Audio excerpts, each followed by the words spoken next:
is there a specific kind of type of question that they're looking for? And are we doing more of PM like sorry, are they looking for like internships or more like full-time roles?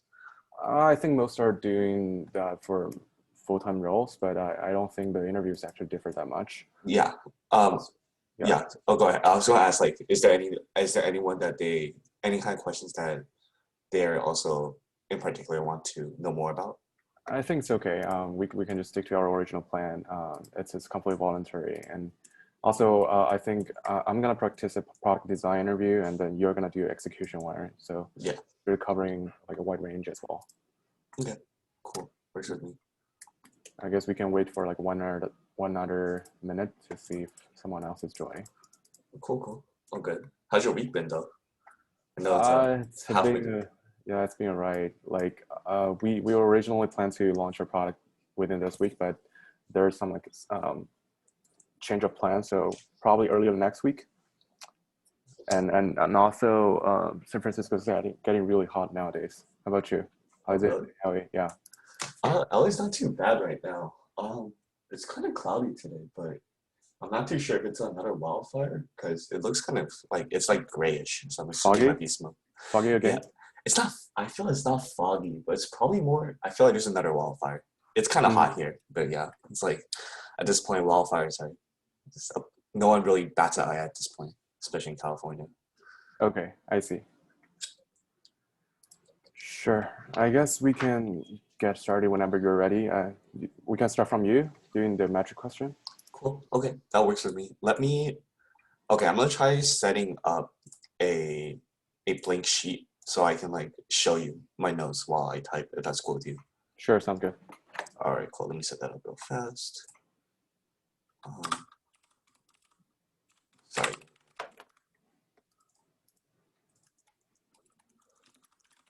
Okay. Okay. Screen. All right, can you see my screen? Yes. Okay. Is it big? Is it too small? Because I'm doing split screen right now, but I just want to make sure, like, for you. It's a little bit small. It would be helpful if you can just enlarge it a little bit. Come on plus plus will help it. Control plus plus. Yeah, Control plus plus. Yeah, you're using Okay. Windows. Yeah, cool. Cool. Sounds good.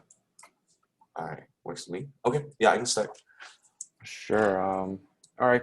Thanks, Derek, for coming to the interview. Today, imagine you're the PM for Slack. We've seen a 10% drop in user, like the daily active user. So what are the potential reasons behind and what are your recommendations?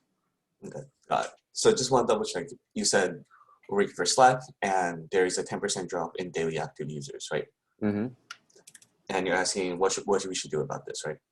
Yeah, what are the potential reasons behind and what would be the recommendations? What we should do?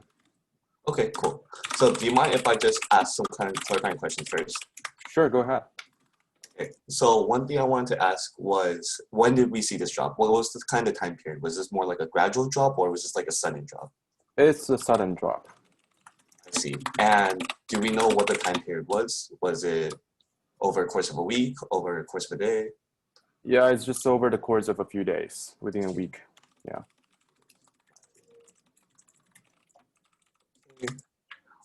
Second thing I want to ask was, in terms of daily active users, what are we defining as like daily active users? Uh, what kind of definition are you in mind? What I have in mind are people that log on and then kind of engage with the platform for like a certain amount of time, like an X amount of time. What are your thoughts about this? Yeah, you can go with that definition. Okay, gotcha. So I'll say the users that use.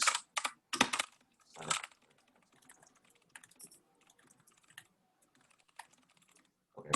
So from here, I think what I'm going to do is kind of dig deeper into potential external and internal factors that might affect this metric going down.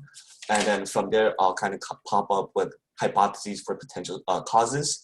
Afterwards, we'll test out these hypotheses. And last but not least, I'll propose a solution towards these hypotheses. How does that sound? Sounds good. Feel free to go ahead. Okay, cool. So in terms of diving deeper, I think we can definitely talk about some external factors first, right? So external factors that I have in mind are time, right? Region, user segment, platform, and also industry/competition. So what I have in mind is for time, is this something that we're kind of seeing a 10% drop in users in a specific time frame that we have like in a day? Or is this something that happens during like a holiday season or anything? Do you have any thoughts about that? There is a specific holiday season in between. It's just a normal week, per se. Okay. And then for time period, are we seeing this drop like in like 24 hours? Are we seeing it more in the morning, in the evening, something like that? Or is it kind of universal? It is universal. Universal, okay. Got you. And then for region, are we seeing this in a specific region? Is it focused in like the US, or is this something in other countries, or is this more of a global thing? Let's just say for US now. Just only so are we talking about we're only seeing a drop in the US segment, right? Mm-hmm. Okay, got it. And then for user segment wise, are we seeing this in a particular user segment? Is it with demographics? Is it with profession, like any of like occupation wise? Or is this kind of like a broad like 10% drop in just all daily active users? We haven't looked that in detail into this yet, but feel free to propose any kind of hypothesis that you may have later. Got you. And for platform-wise, are we seeing this more on the PC version or the Mac version, or are we seeing this on kind of like mobile? It's kind of universal across different platforms. So both the mobile and Mac, or like PC platforms. Okay. And then for industry, are we seeing this all in like potential kind of competition, whether it be like for Microsoft or Google's own kind of products? Are we seeing these as well, or only specifically in Slack? We don't know too much about like competitors' behaviors or their condition, but I would like to see your rationales or thoughts behind the competitive space as well. Okay, I'll keep this as unknown. So that means that there's a potential that there is a universal user behavior change that's possible. So I'll keep that there. Okay, I'm gonna move on to kind of internal factors that we might be affecting. So things that I can think of are the scope, cannibalization, and possibly reporting issue, and last but not least, any recent changes that might affect. So in terms of scope, are we looking at, is there only a 10% drop specifically in DAOs, or are there other features that are also experiencing decreases? Sorry, you broke up a little bit. Can you say that again? Yeah, I said in terms of scope, are we only seeing a 10% drop in DAOs specifically, or are there other metrics that we're also experiencing decreases? What are the other metrics you might have in mind? Things that I can definitely have in mind are like monthly active users, user engagement, sign-up rates, or even just, yeah, those are most of the main ones that I have in mind. So we don't really have a lot of detailed metrics here, but the monthly active user hasn't dropped that much because the change just happened very suddenly. Yeah, feel free to propose the metrics that we want to look deeper into later on. Gotcha. Yeah, I'll definitely get to those soon. Right here, I have engagement. Okay. So in terms of cannibalization, then, have we released any kind of new feature recently in these past few days that might have like contributed to circumventing daily active users, in that sense, kind of affecting it? Can you clarify a little bit more about what do you mean by cannibalization here? Yeah, so I think it's potentially that if we're thinking of daily active users being using Slack for X engagement time, it's possible that some new feature might just kind of circumvent people from even like going onto the app and opening. For example, maybe we have like this new notification feature, right? That people can reply people can reply instantly, or like able to see like different Slack teams. So they don't really have to truly enter the Slack app in order to kind of engage with other people. Sorry, I don't quite get your point here. Yeah, so I think let me rephrase. So I think right here is that there's possible that I feel like cannibalization is that there may be another feature that we might have that kind of doesn't account for daily active users, in the sense that when we say daily active user, we're saying that people are like entering the app, right? They're opening the Slack app, they're using the Slack app, and then like engaging with the platform, right? Mm-hmm. And when we're defining DAU, that's like a platform in general, not to a specific feature. Oh, I see. Okay, Yeah. no worries then. In that sense, then I will, as of now, skip cannibalization because I feel like it would not be applicable here then. Mm-hmm. In that sense, then for reporting issue, I feel like it is possible that we might maybe there's a chance that we might be undercounting the amount of daily active users just in our data. That's something that I personally would not want to get into because I feel like there are other features that we could most likely touch that are more pressing.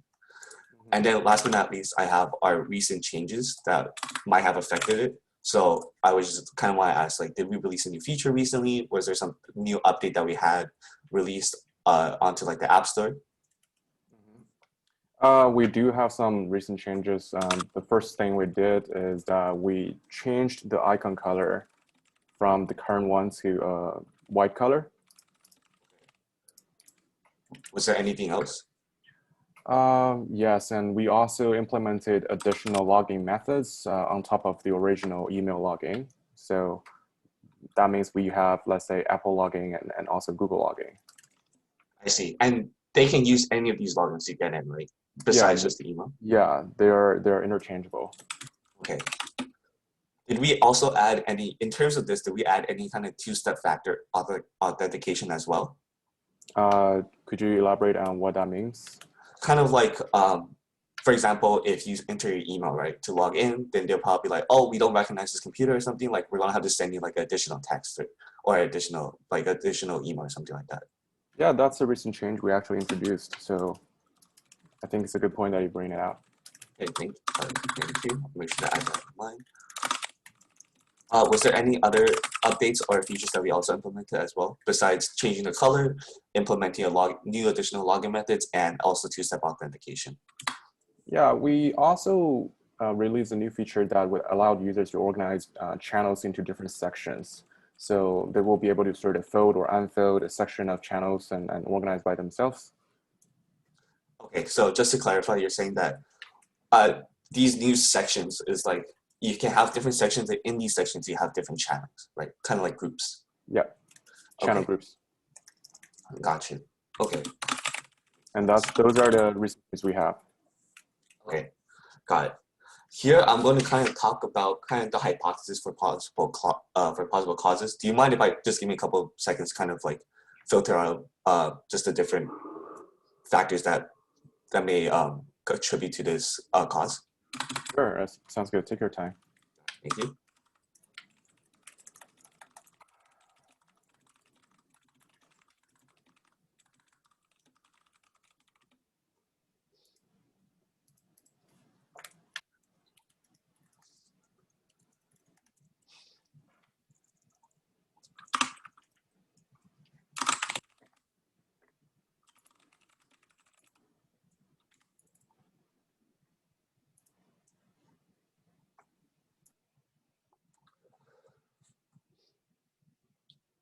Okay.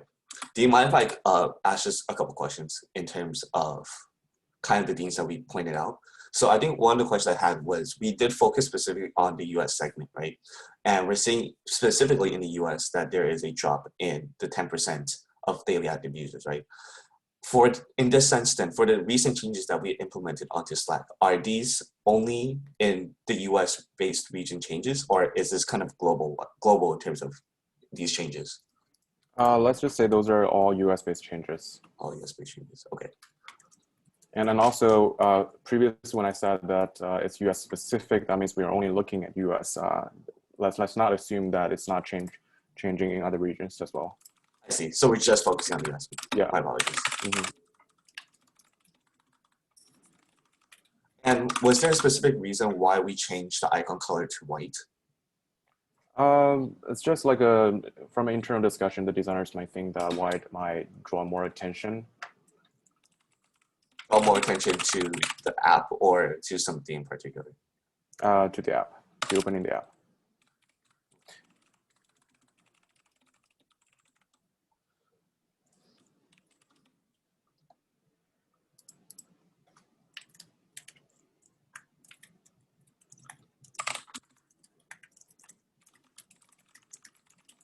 Okay, so there's two hypotheses that I have in mind that might have affected it.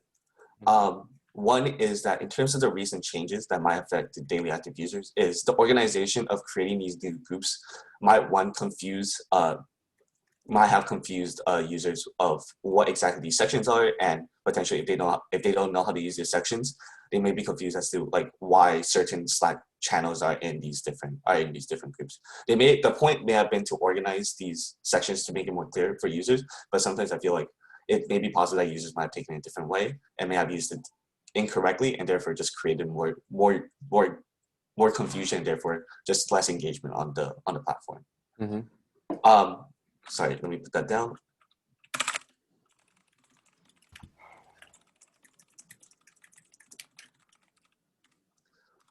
Another one that I can think of is that in terms of additional two-step authentication might have deterred some users away from just opening the app in general, just because they have to spend more time to kind of log into their Slack channel, especially if it's somewhere that it's from a computer or from a different access point that they haven't used before. Sounds good. I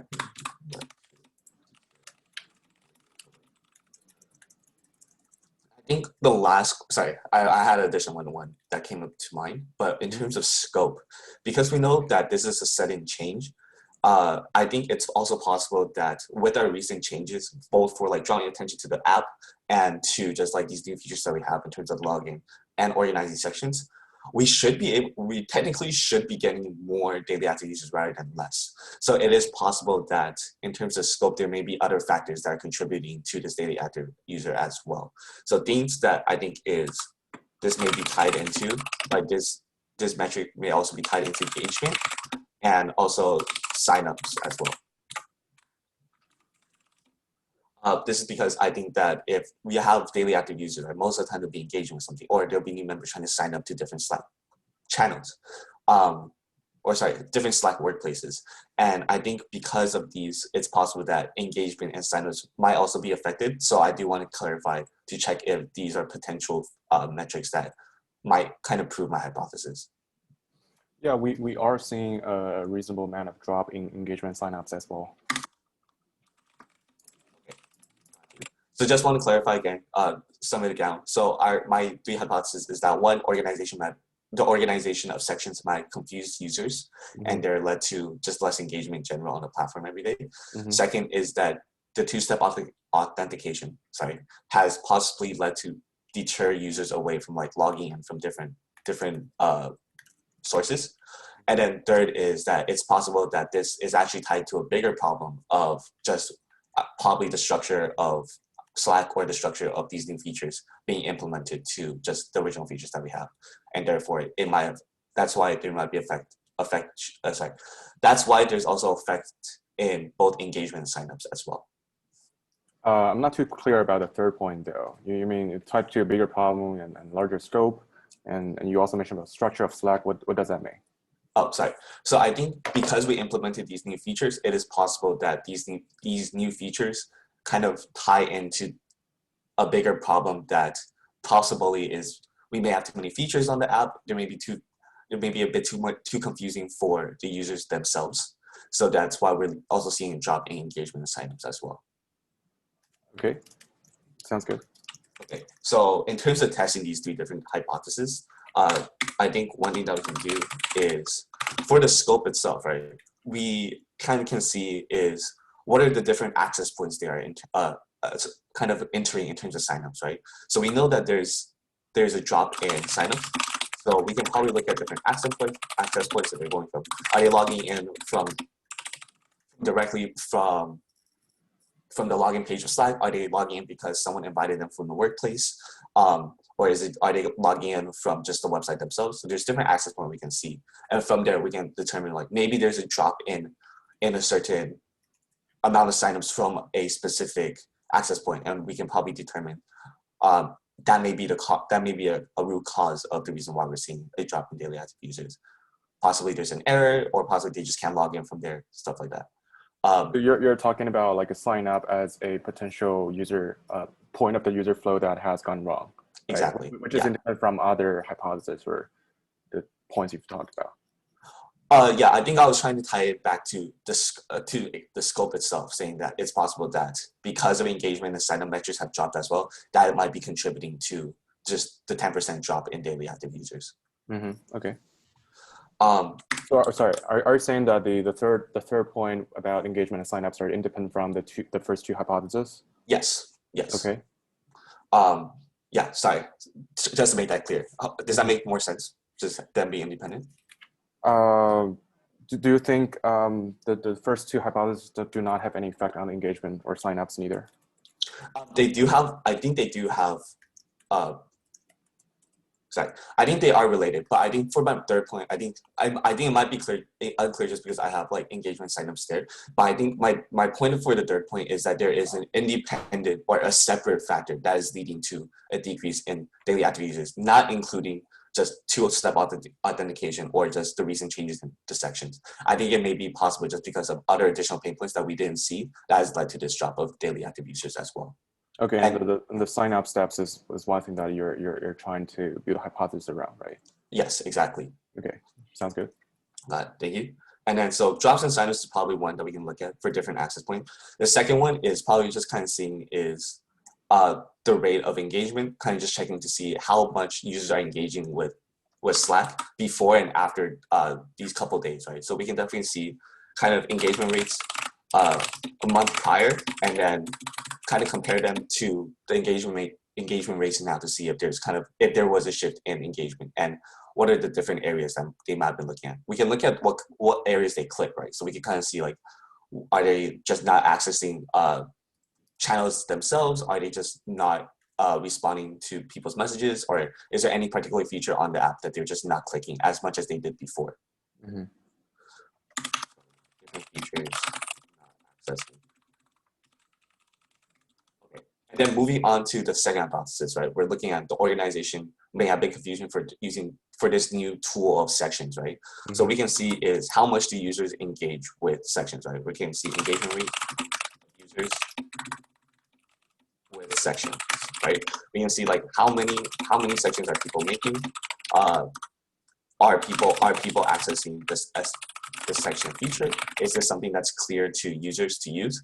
Are like the icons clear? Do people know what sections are? Are people like accessing channels or directly from sections? I think these are, sorry. So these are probably kind of metrics that we can kind of check to see if people are using sections, and if so, is this causing a decrease in daily active users? Because the reason is that if people aren't using this section, or people are using this section, but they're not accessing the channels inside these sections, it's possible that one, they might be forgetting that these channels exist, or two, they misplace them by creating these sections and they have no idea how to access them, thereby just decreasing the engagement rates on Slack and therefore decreasing the metrics of daily active users as well. Sounds good. Okay, and for my third point, in terms of two-step authentication, we can also at the same time kind of check to see, we can check how users like are also at the same time access points to signing up, right? Or logging in, access points of logging in. Second, we can see is of these access points, how many times are people getting this two-step authentication message, and then of those people, they're kind of like a funnel, right? Like out of all these people that have the access points that are getting these two-step authentication, how many people are actually logging in after completing two-step authentication, right? So from these different segments, we can kind of see like how many users are we losing, and then kind of seeing if there's a dramatic change that maybe this feature wasn't the best idea and is the reason why we're causing a decrease in daily active users. So to clarify, you're talking about comparing basically how many people actually go through the two-step authentication versus the people who actually try to or manage to go to this step, right? Exactly. Yeah. Okay. So if we see like a big difference between the two percentages, then there's a good chance that this hypothesis is true, and that authentication is driving users away. Sounds good. And then I think one last thing, in terms of relating back to recent changes with sections, something that just came up to mind is the fact that we changed the icon color to white, right?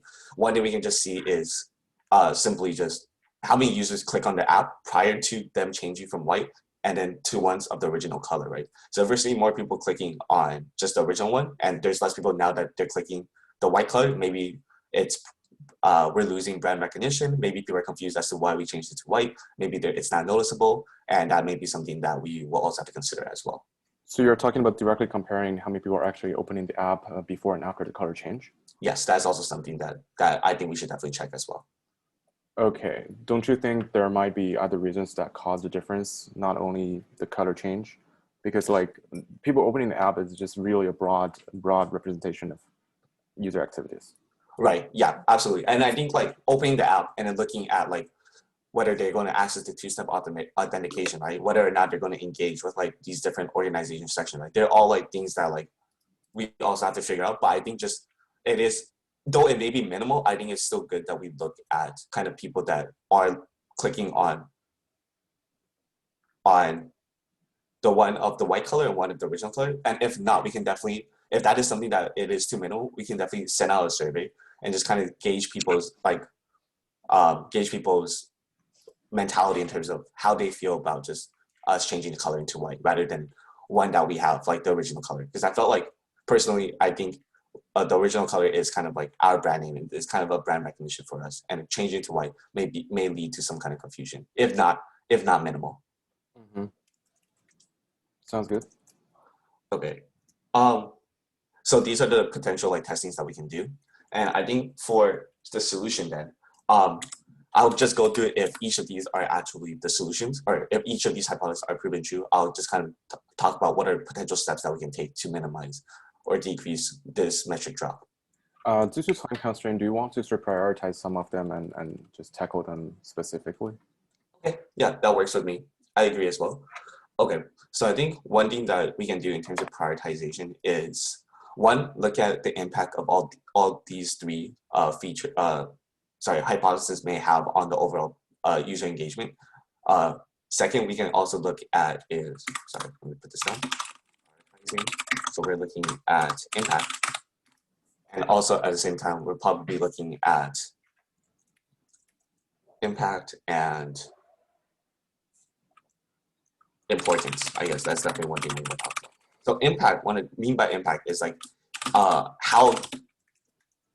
much effect does this feature have on the users, right? Does this really make them like make or break whether or not they can use the app or whether they can like function and normalize? And in terms of importance is, are these features, if taken away or if changed, really damage like the user interface or really damage like the user's workflow, basically, of like using Slack. So you're talking about whether getting rid of this feature will cause serious change? Yeah, whether changing this feature or removing the feature may have caused serious change, basically. Okay. Mm-hmm. So these features taken. Sorry, these features taken away.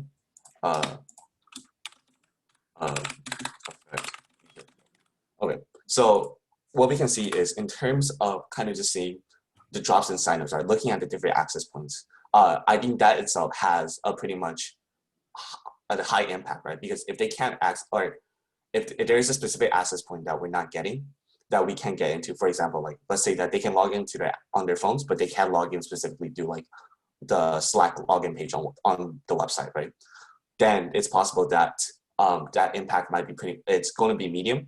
There's other ways to access it, but it is affecting like a certain amount of users that may be comfortable using the website, may be comfortable using Slack on the PC. So I think the impact is medium. The importance of this though is at the same time as well, I think it will be medium as well. There are other ways to go around this. It's just, it will be inconvenient, but it won't really break the users from impacting their workflow. Second, in terms of the engagement rates of users with sections. So because this is a new feature, I think one thing is the impact itself. I feel like it's the impact might be low just because of the fact that this is a new feature that has come out. And I'm sorry, let me rephrase. I think the impact itself is high, but the importance of it is low. So the reason why I say that is because with impact that is high, I feel like this is a new feature that's kind of used to kind of manage a user's pain point in terms of not being able to find like the correct channel that they want, right? Because right now we have just so many channels and you have to individually scroll to find like which one you want. And with this grouping, we might be able to make it easier. However, users maybe the way that we made it or the way that we explained it might have been confusing and users are using this feature wrong.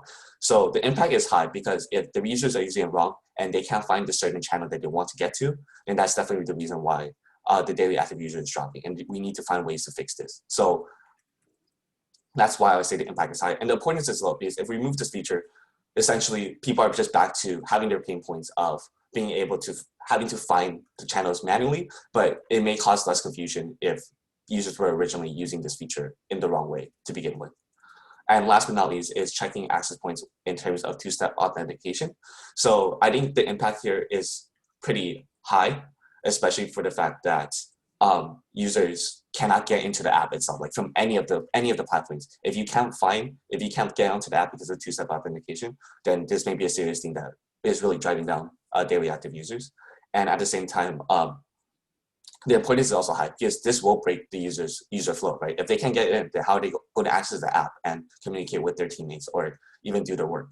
So I think overall, looking at these three, the main problem I see that is the most pressing will be the checking the two-step authentication feature that we have. This is the reason why is because if users can't access the app, then they can't even do their usual flow. They can't do the business, and basically we're going to lose even more daily active users if we continue to use this feature. So one thing we want to do is going forward with this, we'll definitely be checking is to see the percent, but one is to check how many people are using authentication, right? Are people enjoying it? Is there because are we using, and what was the whole reason for us to even implement two-step authentication, right? Were we seeing a rise in like identity theft? Were we seeing people hacking to other people's accounts? Or are we seeing like spam bots in workflows? So one thing is if this two-step authentication was, the whole goal of it was to lower the amount of clutter, the amount of spam accounts that there are on Slack, then essentially we're doing what we were achieving to do, right? We're decreasing the amount of spam bots on the platform.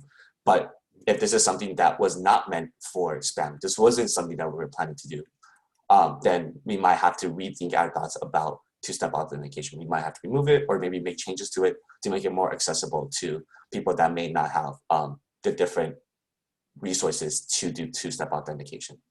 Sorry, just to clarify, you're saying that if our original goal is to decrease spam account, and then if we do see a drop in like the number of spam accounts, and that justify for this feature, is that what you're saying? Yes, if our goal in fact was like saying like in daily active users, like there's just too many spam accounts on Slack, like workflows, and there's possibly like there are people stealing other people's accounts, then it is possible that creating this two-step authentication was to increase security, and at the same time that would decrease daily active users, right? Because spam bots can't access Slack, and that's why this metric has gone down. And if that's the case, then we have completed our goal. Okay, so that's the only thing that you're going to look at, right? Yeah, I think all the same time is probably like our user accounts, like if you can't going forward with that, then if we're taking that route and saying like the whole goal of us was to decrease spam accounts, then other additional factors we can look at is ways to improve this two-step authentication, right? Because the fact that we are achieving our goal, therefore to go forward, we can definitely say like, okay, if you can't access this account, then we might just deactivate it in general, right? If this was a spam account to begin with and they can't access it because it was a throwaway account, then we'll just deactivate it and then delete that account entirely, right? That itself can help reduce even more of the spam accounts already present on Slack, and then create just a better environment for authentic people to really use the service. Okay, so just very quickly, what are the potential risks of going with your recommendation? Got you. Sorry, I just want to clarify, in terms of recommendation, are we talking about the fact that we're looking at for spam accounts, or the one that we're just trying to figure out why we don't have daily active user drops in the first place using two-step authentication? Just the last point, basically, because you're narrowing down to the spam accounts, right? Like the two-factor authentication. Right. Okay, so in that sense, then the risk that we can have is possibly that some people just truly cannot access their accounts, right? Whether it be like they changed their phone numbers, right? Or the email that they use, they forgot and got locked out of it, then they can't access the Slack, their Slack account, right? And at the same time, they don't have any way to kind of verify that this is their own account just because of other external reasons that they had. And that makes them locked out and potentially just lose all of their data and all of their work on Slack. So that's something that we should really like consider and definitely find ways in order for people to really prove their case, and then for us to show that, okay, these are people that are truly authentic, like they're not spam accounts, and then they really need help trying to get into their account. So I think part of there, that's definitely one of the cons that we can see. And it's something that we can address, whether it be through more customer service, more ways to say, like, if you forgot this password or you forgot your account, like, please, what are other ways that we can contact you, right? So those are definitely things that we can talk about, like more safety measures and more kind of safety nets in case people really forget their accounts, are ways to kind of mitigate this risk. Mm-hmm. All right, sounds good.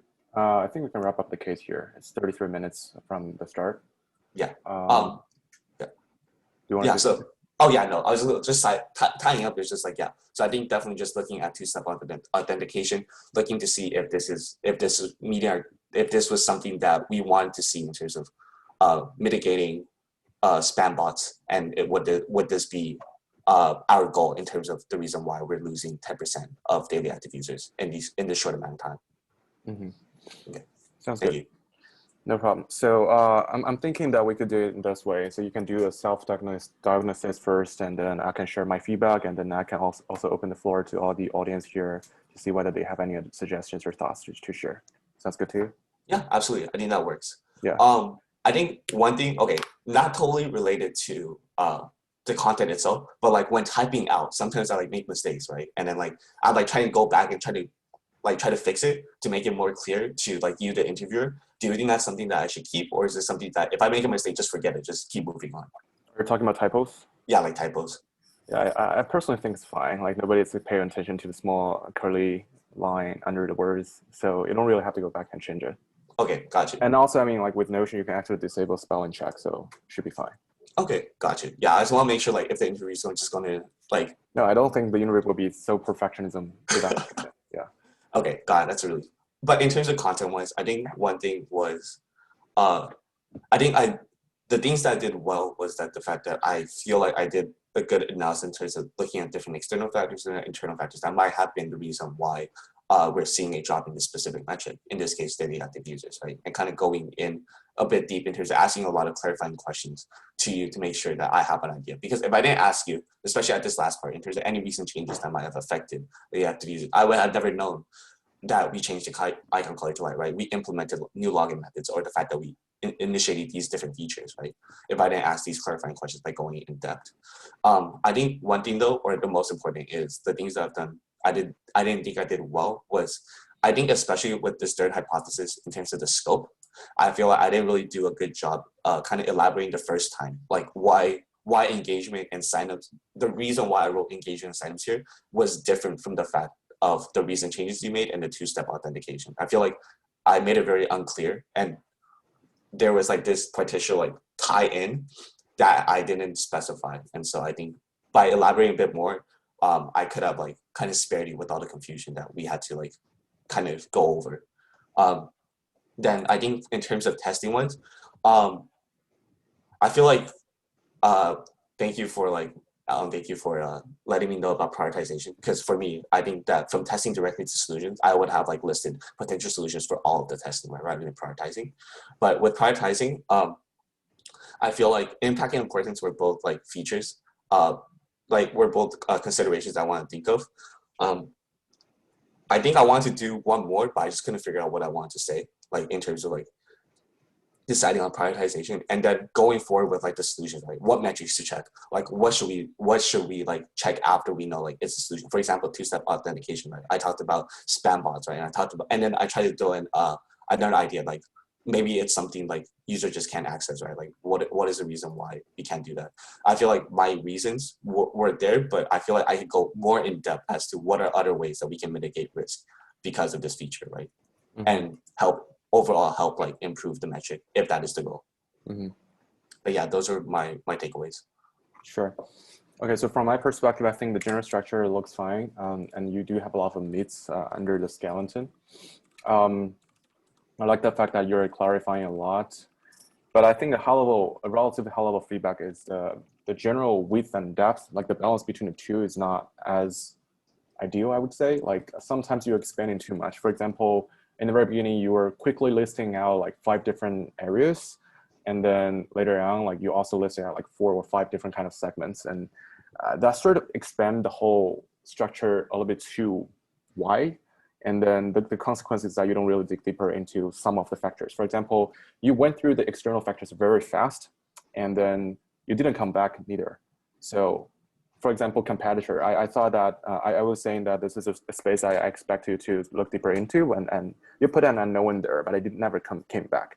So Microsoft Teams is really a huge competitor, right? They can have like big movements recently, and then that could be a recent attribution towards the drop, but it just didn't come back. And then also there are some like tangential ones. For example, platform, you also talk about that during internal factor, right? So I would recommend you to sort of focus on like the top 3 or at most 4 areas under each bucket, like external, internal, and really come up with good reasoning instead of boiling the ocean and basically dig deeper into everything.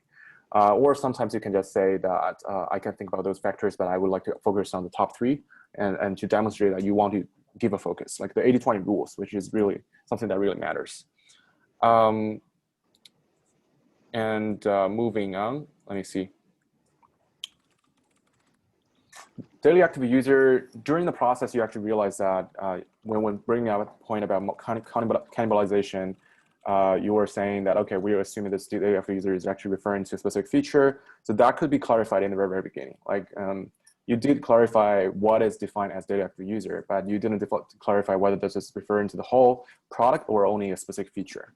So I would have like clarified that earlier in the whole interview.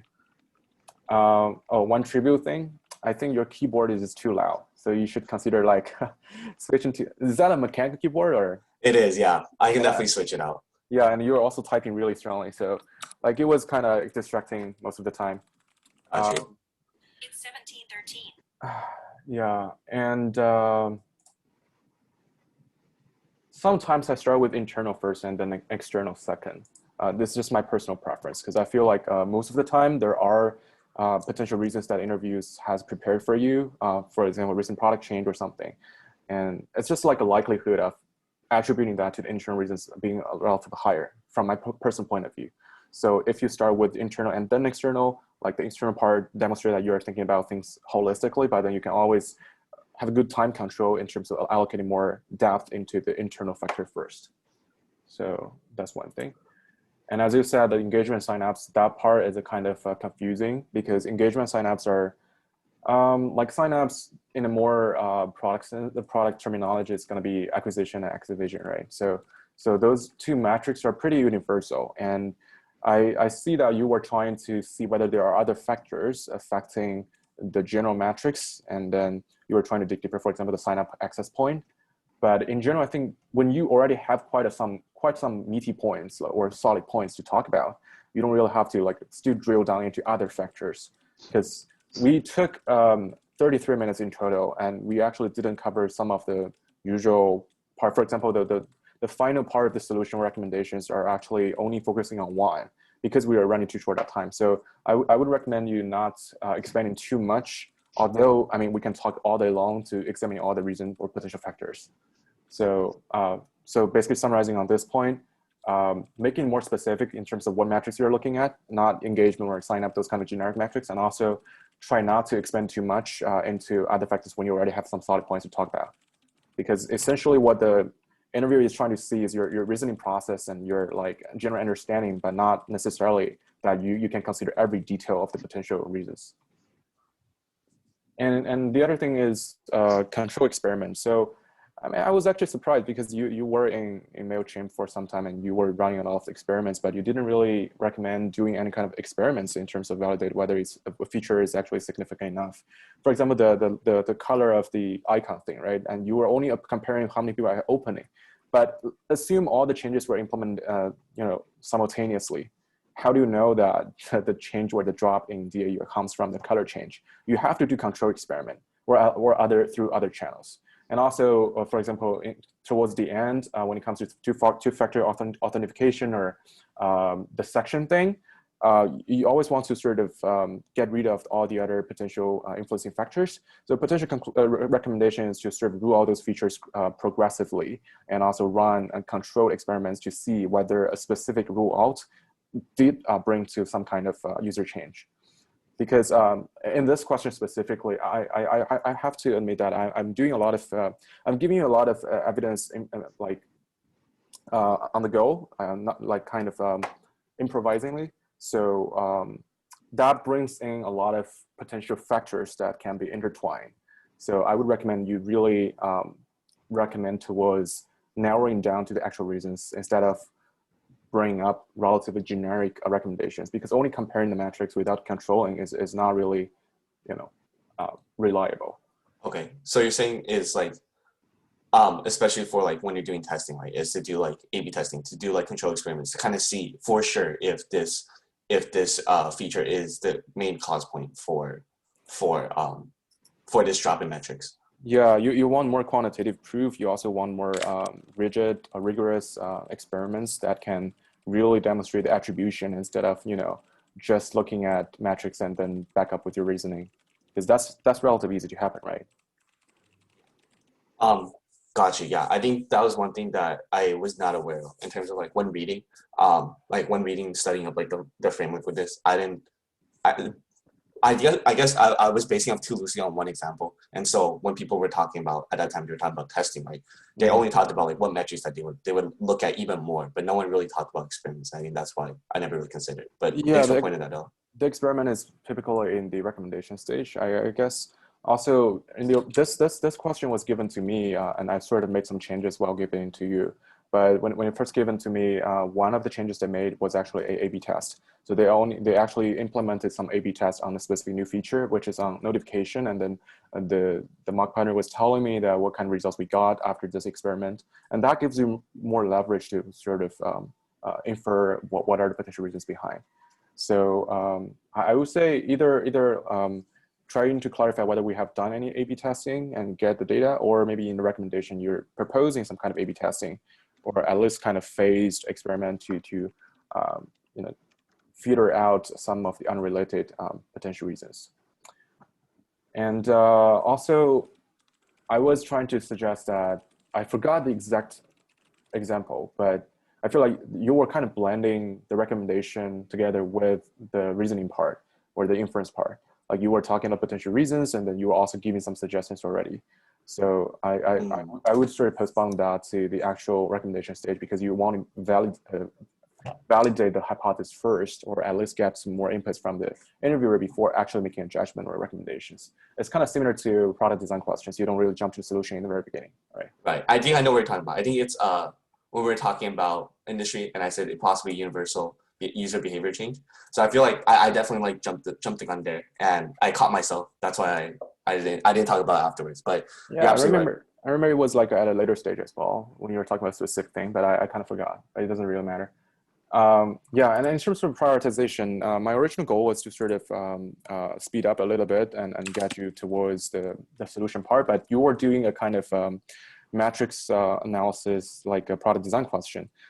Honestly, I don't really see that very often, like in an execution question. When you're prioritizing, you don't really go through like, okay, I'm making this 2 criteria and I'm going through each one of them because of the time constraint. But specific to the criteria you propose, impact and importance, honestly, I still think the second one is a bit too vague. Like importance, to my understanding, you were talking about indispensability, right? You're saying that, okay, if we get rid of this feature, how much impact this will bring, or what kind of influence will this bring? But looking at all the changes we've made, those are like marginal improvements. Those are not really kind of a workflow specific change that we implement. So it's really unlikely that getting rid of a specific change that we made recently can actually disrupt the user behavior or the user workflow. Well, in my opinion, I feel like you can start with sort of reasoning about the possibility of a specific hypothesis first, based on your product sense and also what information you have right now. So basically summarizing what information you have to this point and say that, okay, for example, two-factor authentication, I think is really a hassle in terms of the user journey. And possibly people can get deferred because of this new change. And also given this data point A and data point B, we believe this is most likely to happen. That's the likelihood, the possibility of a specific hypothesis. And the second thing is the impact that you were talking about. So if we actually address this change or this hypothesis, how well can we sort of, let's say, reduce the drop or maybe increase the metrics that we're looking at? So basically, one is whether this is the actual true problem, and the second thing is how much we can solve this problem. I think those two might be more reasonable when it comes to prioritization if you actually want to stick to some kind of criteria. But importance to me is just really close to impact, and I still don't really get like the value of having importance as one potential criteria here. Yeah. And the last point about like the spam mechanic, I think it's a good reasoning in terms of, okay, so the DAU drop is actually getting rid of ineffective users because those are just spam users. I think it's a really good point, but I would like to see that happening a bit earlier in the interview process. So for example, when you first proposed two-factor authentication, I asked you to elaborate, right? So you introduced what does that mean, but also I think I want to see the rationale behind why we implement this feature. So it could be, as you said, we want to get rid of like the ineffective users, or maybe it could be because like enterprise security compliance, they do want to get rid of unauthorized login from enterprise employees, right? So those are two different things, two different objectives, and if you have that in the very beginning, and I think the following process will be more natural as compared to coming to this point at the last point, etc. And I was also asking you if you have other reasons behind this, and I was expecting that you might touch upon the user experience part, because two-factor authentication is really involving a lot more user engagement in terms of checking their phone and having to input everything. It's just a longer user journey, and you can also look into that to see whether this is actually a valid hypothesis towards a drop in user engagement, and we can also do experiment on that. So. I guess those are the two areas I would like to look into. Sorry, just to double check, you were saying like in terms of user experience, right? We're talking about one is two-step authentication. Like second one, we're talking about like the rationale, right? Of you wanted me to talk about the spam bot for like earlier on, right? When you proposed a new feature. But what do you mean by user experience? I was a bit confused as what you meant by that. Because a potential influence of this new feature is that we are basically lengthening the user journey when it comes to login, right? So previously, right, one click you log in, and then right now you're basically having extra steps for the user to take. I guess one thing you could clarify is that whether this is a universal implementation for all users or whether this is optional, that enterprise can choose whether to open or not, and that makes a difference, right? If we do like make it optional, then we can compare the drop between the people who actually adopted this feature and people who didn't adopt this feature. So that makes a difference. And also circling back to your point, the drop in the user behavior could either because we're getting rid of ineffective users, which is a spam bots, or we're losing the actual users because they think this is too much a hassle, and they would go to other methods instead for communication. So I think both are like equally important, and you might want to sort of have some more reasoning on the second point as well. Okay, got you. Yeah, that makes sense. So definitely, I think so. In terms of user experience, in terms of asking, clarifying, like, oh, is this two-step authentication about like, is this optional for users? Like, do people like sign in for this? In terms of like, I should have asked that like early on when I was asking you about like, what are the new features that potentially are affecting like daily active users, right? Mm-hmm. Okay, got you.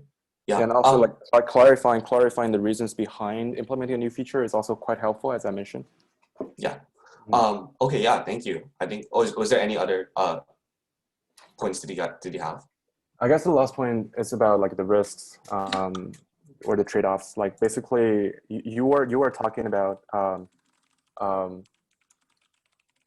I actually forgot like the specific points you were talking about, but potentially when we were talking about risk of looking at specific features or metrics change, you might talk about like say the reasons why this is not the true reason, like because you already have your reasoning, right? And then you sort of want to back up a little bit and see whether there are factors that you've ignored or other changes. So I think you could, because of the time constraint, like again, I didn't give you too much time to dig deeper into the risk, but I feel like this part could be elaborated a little bit more. And also a quick thing, I think in the very beginning when you're laying out the structure, another issue you could look at internally is like the technical glitch or something. So for example, sign up is not working or login is not working. It's a quick mention. The interviewer can tell you that everything is working fine, but it's a quick mention to tell them. Yeah. I think we have a hand from the audience. Do you have anything to respond, or do you want to open the floor? Yeah, I can ask you later. No worries. I definitely open the floor to other people that have questions. Sounds good. Sophia, do you want to join?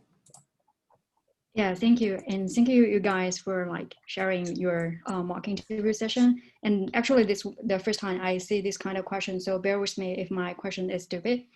Definitely not, yeah. All questions are welcome. Yeah, so I have a question. I actually have two questions. So the first is about like when we are giving the question, and then we have to list out all the kind of like possible possible like problems or causes of the problem, and you have listed out that there were some like external and internal, like in the two buckets. But then like you go through each one of the item from external and internal factors. So what I was thinking is that would it be better if we say that, well, I would think about external and internal, and for external, I would think about like probably the time we have the problem, the region where we see the problem, and then like is this consistent across competition, and then listed a few like a few things from internal, like kind of give the big picture first, and then say, well, I think a lot of times it happens internally, so I would first want to go to probably is there any changes that we made recently, so that can probably give the interviewer a signal first that you know the big picture, you know where are all these pieces that you want to think about, and then you prioritize. I don't know if that would be like a better approach, or in reality, like the way that you just went through is a better one. Yeah, do you want to respond? Oh, me? Okay, yeah, no worries. Thanks, Sophia. Like, no, that was definitely, it's definitely a great insight. And I think one thing to know is just like, there's like so many frameworks out there that there's not one like right answer when it comes to like tackling a question. The way that I did it was more of just like deciding that we're going to look at external and internal and then list out these different things. And like Alan said, there's definitely ways for me to definitely improve, like focusing. For me, I've kind of broadened the interest a bit too much. I talked about too many factors, and I kind of just focus on like 3 or 4 per external, internal.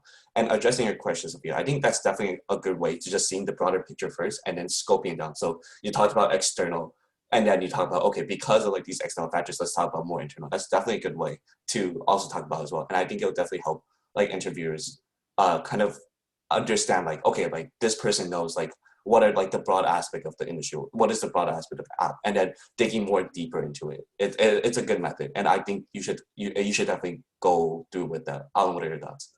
I was trying to say that I think what Sophia means is you can give a sort of walkthrough of the whole structure first before directly going into, let's say, external. I'm going to look at time, region, user segments.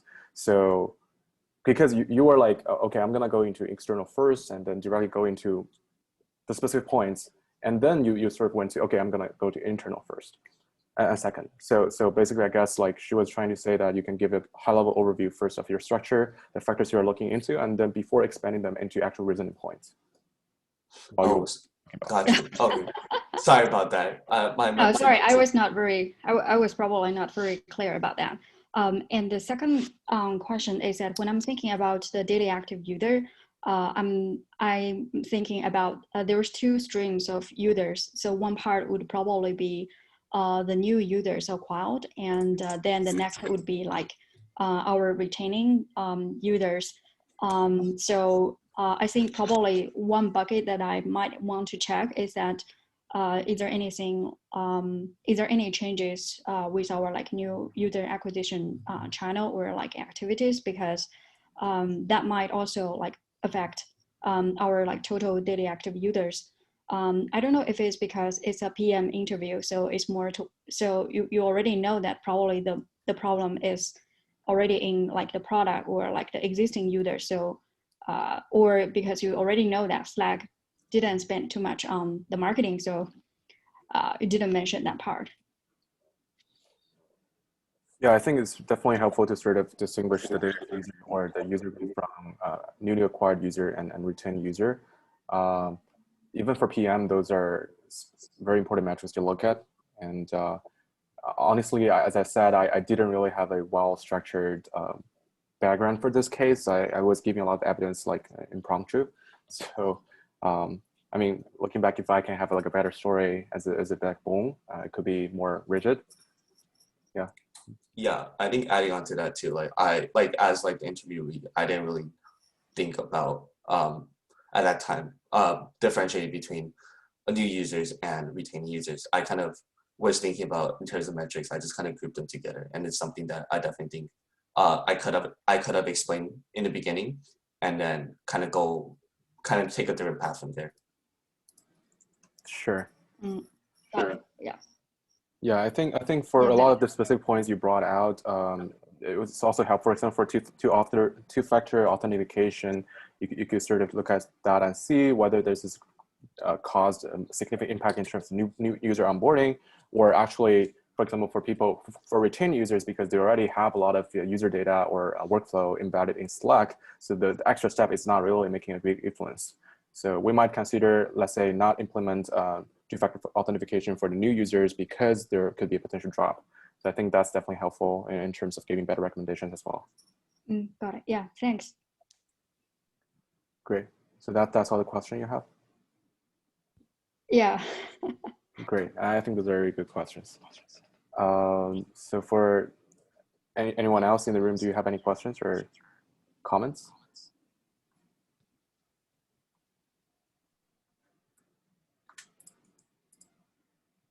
We can wait a little bit, or maybe Derek, do you have any other response to my previous suggestions?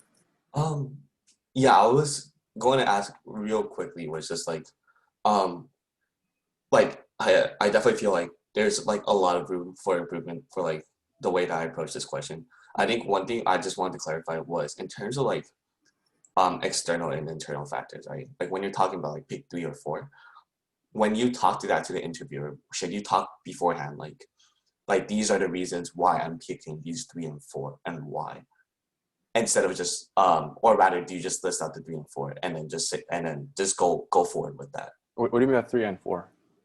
Oh, sorry. So like for example, like for external, right? I have like at least like 5 things, right?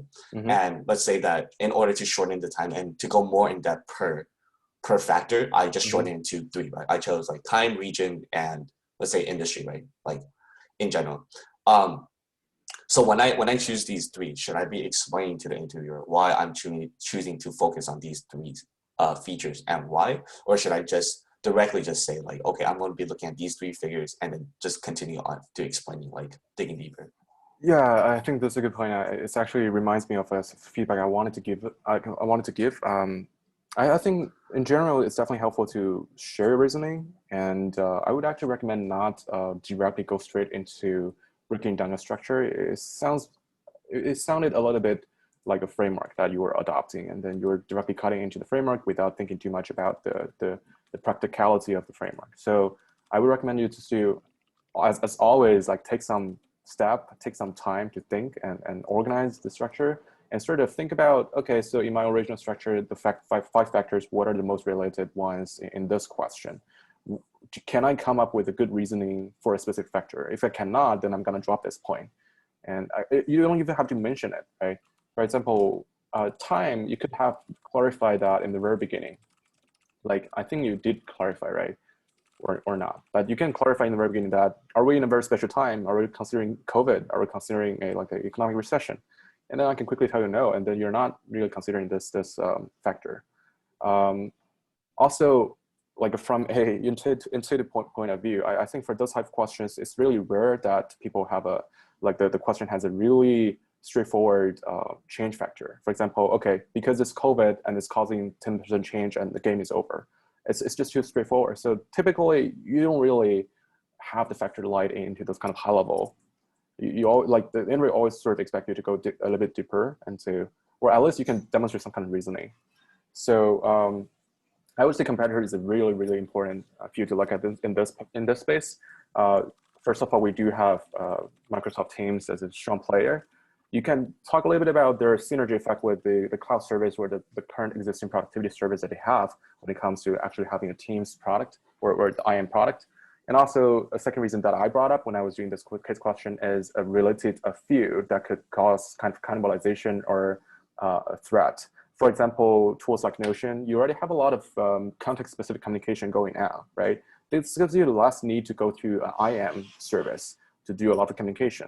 So that could be an added factor in terms of other forms of new tools that can substitute some of the function of the traditional messaging app. So I would say, I would even put that as like the second factor to talk about, even the first, because it's highly relevant and you can have a lot of meat to demonstrate. Yeah. Absolutely. Okay. Yeah, definitely. That clarifies a lot. Yeah, thank you. And yeah, I'm definitely, hopefully I'm trying to like, rather than like start speaking like instantaneously, like I hopefully like took some time like in between, like when thinking about the testing stages and hypothesis, like really taking some time to like think it out, but definitely I can improve more on that as well, like personally. Yeah, as I always said during our mock interviews, I think you sort of have to shape this habit of taking the time. You might find different ways to sort of force yourself to do that, but just 30 seconds or 20 seconds will help you sort of slow down a little bit. And also in terms of the speed of your speech, I think it's also a little bit too high. So you can sort of slow down a little bit again. Sometimes you are like, rushing quite a few words in the same time, and then you are like not really clearly making yourself out. Yeah. Got you. Yeah, thank you. Yeah, so we can go on towards yours, and I can go take it from here then. It's okay. I think we already like have like 1 hour and a half or something. Oh, okay. Yeah, we can pick another time for my mock interview. But okay, no worries. Yeah, let me know if it's helpful or not in terms of the feedback I'm giving. Oh yeah, no, it's like definitely great, and I felt like it definitely has helped me a lot in terms of understanding what areas I can improve on, and at the same time, like what factors I need to take more attention towards. I guess I also have a question for you, actually. So since you already had experience in MailChimp analyzing a lot of metrics questions, I was actually expecting you to sort of share some of your experience while you were doing this. There, like, do you think some of the past experience are related to cases like this? Do you have any kind of related thoughts about this? Yeah, that's a good question. I think, okay, yeah, for example, yeah, specifically, did you have new features released during the time you were there, and then that was causing some kind of drop, and you were in a position to sort of narrow down to which feature actually caused the drop? To be honest, no. The time I was there, we were building a new feature. There was a new feature that was coming up, but it never got released during the time that I got there, and it was at the early stages of development. It was going to be a big feature for MailChimp to have, and the problem was it was near like the later stages of my internship when they were like really formulating, like physically like trying to build it already, and so I didn't really get to see like any kind of thing, like any kind of that going on. But it was more of me seeing like, I guess overall it was like the updates that MailChimp make, right? Like wow, they changed, like they shifted a button like to like the homepage, or they shifted like a section of a page to make it more visible, right? How much metric, like was there more clicks on it, right? Like was there more user engagement towards that new page, right? Or like what pages are like have not been engaged with in recent years, but because of COVID and because of marketing campaigns, are those pages now like more popular than ever before? Stuff like that. It was more of the small things. How often do you look at external factors when you were there? To be honest, for us, not really. I was more focused more on the internal factors. External factors, I think there's another department that was looking more on it. And we have more of like filter data already coming in, be like, okay, so we know for sure, like it's definitely like because of the user behavior or because of us, like our problem, not with external markets. And then from there, I'm supposed to like figure out like why. So who is looking at the external factors? Are they also like part of the product analytics team or some other They're team? part of the product analytics team. Like for us, it's like the product analytics team, right? But then from there, we are split into even smaller sections. So for me, I was under the product insights team. There was one that was looking at like external markets. And then there's another one that was just looking at just like pure analysis, like data crunching numbers. For me, it was more like external markets kind of came up to me and be like, okay, so this is the kind of data that we have. And then they're like, it's us, not the markets. And then we're just looking at our own like faults or features. So they were giving your insights from their analysis of the external environment, and you're taking that and coupled with your discovery on the internal product metrics, and then you sort of come up with a synthesized recommendation for the product team. Is that correct? Yeah, exactly. Okay, and then how often were you in a situation where you do have some kind of potential factors influencing the whole thing in parallel, and then you have to sort of drill down to a specific one that is most influential? Or were you just giving recommendations on, okay, so those are the potential factors, and you didn't really drill down? Most of the time it was the later, just like we were drilling out. But there are some times when we were like, okay, like we're truly not too sure, like whether it's because of feature A or is it really because of feature B, right? And we're just too unsure. So then we would go back, and this is where like I'll be talking to my manager, right, or we'll be talking to the team. Like we need more testing. Like you said, we'll be needing like A/B testing. Like is there like for example, like let's say that we were testing feature A and feature B. We're testing like the position of it on like the website, right? And we're like, okay, well, both of them, like we need to know like which one is better, right? The results is we limited down to these two. Like one of these has to be implemented. We can't have both. And then that's where we'll do like A/B testing to check like how many more users engage with one over the other and stuff like that. Okay. But yeah, but it was not as often as usual as I thought it would be. So most often it's really a straightforward path in terms of like measuring a specific attribution and see whether it's causing influence, not the overlapping or the intertwined situation, right? No, usually it's not, but at times there was, yeah. Okay. All right, sounds good. It's interesting to know your experience like related to the real metrics question as well. Yeah, and I feel like, yeah, definitely, I feel like metric question, I should definitely have. I feel like I could improve. I feel like this would definitely help a lot in terms of like hopefully next time that we mock and we do this question, I'll have like a better guide to it. Yeah, I think you have no problem coming up with metrics, especially I think a bonus point that I forgot to mention is that you were able to enumerate a lot of metrics very specifically, very clearly, and very relatable as well. But the thing is more about the balance between width and depth, and also in terms of like the details you're bringing in, as well as the high level general storyline that you're trying to present to the interviewer.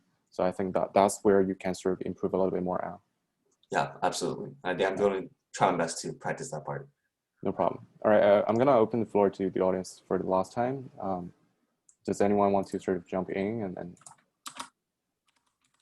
Oh, yeah, Vicky was just saying like I should slow down a bit. Like some of my sentences, like the words at the end of my sentence are not clear. Thank you, Vicky.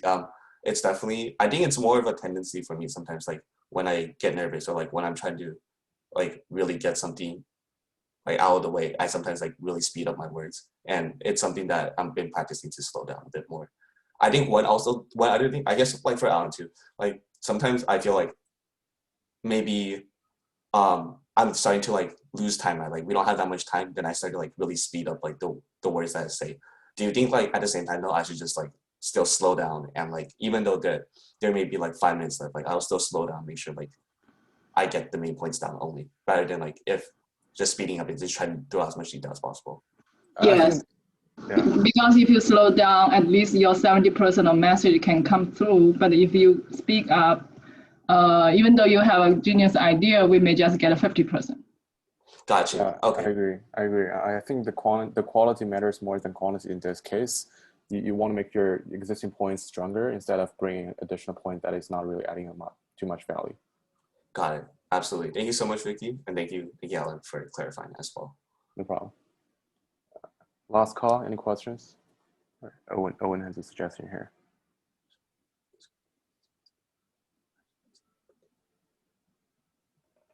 Actually, 15th from 5 p.m. So Owen, are you specifically referring to when he was sharing the experience at MailChimp, or are you talking about the interview process? Sorry, I think I missed the first part of the mock interview, but it's more like, I think you brought up a really good point in terms of like drill down the past experience of data analytic. But I think like, from what I heard, it's more like the product analyst is passing back something to you, and then you just like take it. But I think like, at least from my experience, the PM should tell the product analyst what to look for, or like what are the problems that you want to resolve, and what are the matrix or numbers that you want to get from them. And then I think like maybe we can try something like, if I am the product manager, here's like what I will do, and here's how I would work with the product analyst to get those numbers or matrix. and try to be the project leader, like because like PM is technically not the manager of the product analyst, but it's more like you are the owner and leader of this product or project. Yeah, that's my point of view. I just want to give you a better context. Like before you joined, we were already done with a product metrics question, and then I was basically just asking in passing about his past experience. But yeah, I think it's definitely a good point. You can treat that as a behavioral interview, like when we were asking about your past product experience, and then saying something like, if I were the PM, then we'll make it much more relatable and also demonstrate your product sense as well. Sounds great. All right. Any more questions from the audience? Last call. Let me know if you're typing or something, but if not, then I guess we can wrap it up today. Okay, sounds good. Sure. Yeah, if anyone has any questions, like definitely, I mean, if we're doing this next time, right, like would people still be interested in going through another mock interview this time? I guess so, but I mean, like this group of people is always passionate to join mock interviews like this. I've seen this before, so that's why I had this initiative. But yeah, also like if you have any kind of follow-up questions or comments, you can also reach out to me directly, or maybe Derek as well, Yeah. to let us know your thoughts, and I think it's going to be helpful and constructive. Yeah, you can definitely, if you want, I can definitely just send my email out, and then. Yeah. Thank you guys. Thank you everyone. And yeah, thanks everyone for joining. Yeah. Thank you, appreciate it. Right. Well, and I'll contact you next time in terms of next Sure. mock interview for you. Sounds good. All right. All right. Thank you. Have a good day. Bye. You too. Bye.